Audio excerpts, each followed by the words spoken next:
So from demand we can understood that what is demand, how demand curve can be determined.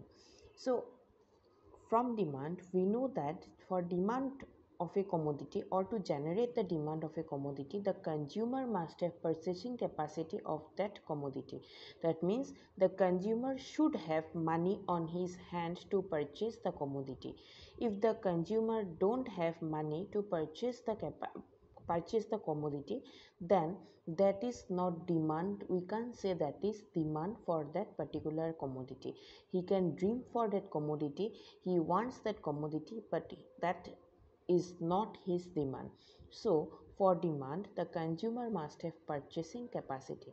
And we also learned this, that the demand curve is a downward sloping demand curve. That means the demand curve is downward from left to right, though there are various conditions. So we know that the economical theories are based on the assumptions. So if the assumptions are violated, then obviously this demand curve for this demand curve form is also changes.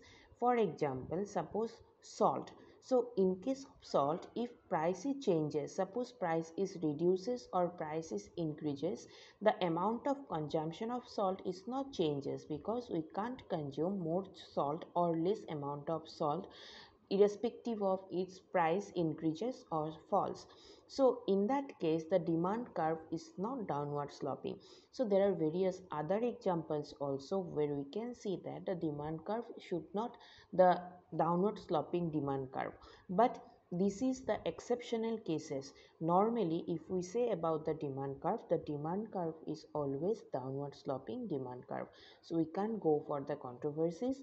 We just, if we study this demand only, we can say that the normal demand curve, and the normal demand curve is a downward sloping demand curve.